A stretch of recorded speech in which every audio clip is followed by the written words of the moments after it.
नमस्कार दर्शक बंधु आपण मानक टीआरओ 24 न्यूज को स्वागत। आसंतु नजर पकाइबा आज खबर उपरे।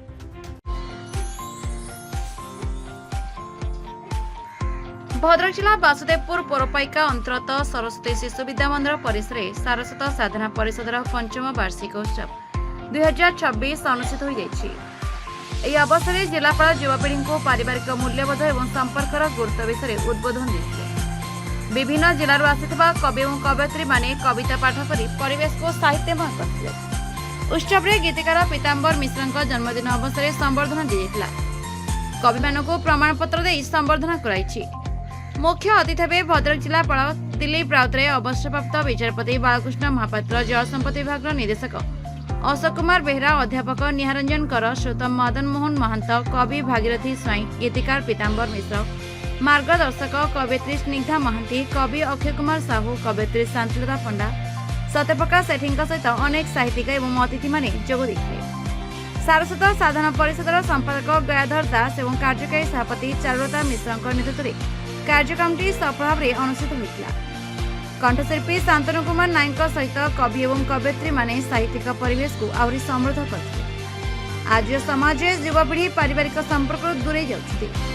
एपरि साहित्यिक मंच माने सेही मूल्यबोध को फेरे आनिबारे सहायता करे। गयाधर दास सारस्वत साधना परिषदर संपादक। सारस्वत साधना परिषदर पंचम वार्षिक उत्सव आज पालन करागला। सारस्वत साधना परिषदर लक्ष्य होची कवि कवयित्री भितर निजर जो प्रतिभा रही ताकू परिप्रकाश घटेवा संगे संगे नुआ पीढ़ी तैयारी करवा। आमर आज जो कार्यक्रम है या पूर्वर विभिन्न विद्यालय एकाधिक विद्यालय आमे कविता लिखन कार्यक्रम आयोजन करूँ। से जो पिला माने सफलता पाइथिले सेमानकु मध्य आज संबर्धित करागला। एटी पिला भितर कविता पाठ सब कार्यक्रम था। जदिओ परवर्ती समय कवि मैंने कविता पाठ करते तेज आम मुख्यतः गुरुत्व देइथिलु जे पिला माने विद्यालय महाविद्यालय छात्र छात्री माने कविता लिखन उपर आग्रही हुंतु एवं सक्षम हुंतु लिखापी से आम आज उत्साहित करूँ। ये किसी कार्यक्रम आम ग्रहण करूँ एवं आगामी दिन में आउरी किसी नुआ नुआ कार्यक्रम साहित्य को लेकिन आम भाषा साहित्य को बचाई सारस्वत साधना परिषद लक्ष्य रखी। आम गहन में आमर सम्माननीय जिलापाल भद्रक सम्मान्य श्रीजुक्त दिलीप राउतराय महोदय योगदान करते। आम गहन में माननीय अशोक कुमार बेहरा महोदय जे निर्देशक अच्छा जलसंपद विभागर।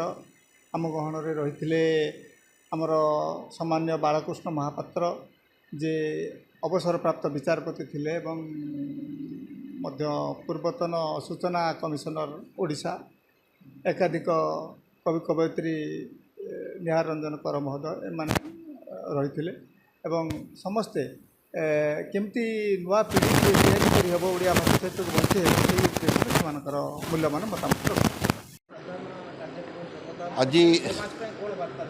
आज सारस्वत साधना परिषद पंचम वार्षिक उत्सव एवं यही अवसर में मो सारस्वत साधना परिषद समस्त सदस्य एवं समस्त कर्मकर्ता मानक प्रथमे मोर शुभेच्छा ज्ञापन करुच्ची वार्षिक उत्सव अवसर में।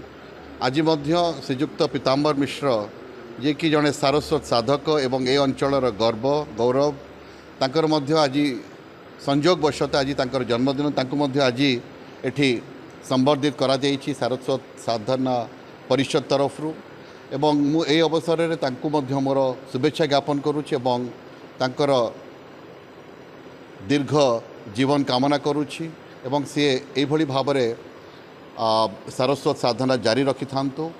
एवं मु खाली गोटे कथा कहबी आज जो गीति कवि माने उपस्थित थिले श्रीजुक्त पीताम्बर मिश्र मध्य जड़े गीति कवि एठी आमर श्रीजुक्त कर भी अच्छा से जड़े प्रिंसिपल अनेक सारस्वत साधक मैंने अच्छा उद्देश्य गोटे कथा कहबी जे आमे मान एभली भाव गीति रचना गीति कविता रचना करवा जहाँफल कि जो आगामी पीढ़ी आसुंच से पीढ़ी मान भितर से नेतृत्व नबार क्षमता आसवा सहित से भितर गोटे परिवर्तन स्वर आसो।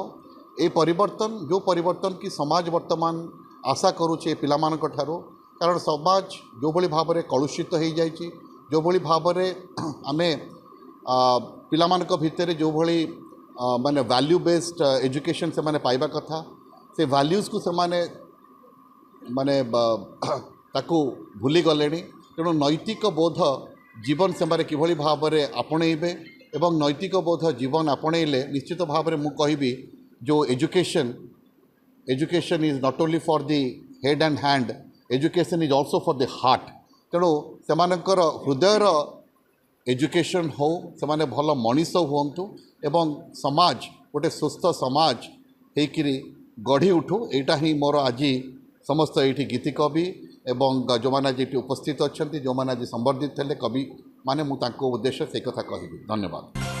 भद्रकରୁ से एक्साइट कादरी का report the Republic Odisha 24 news.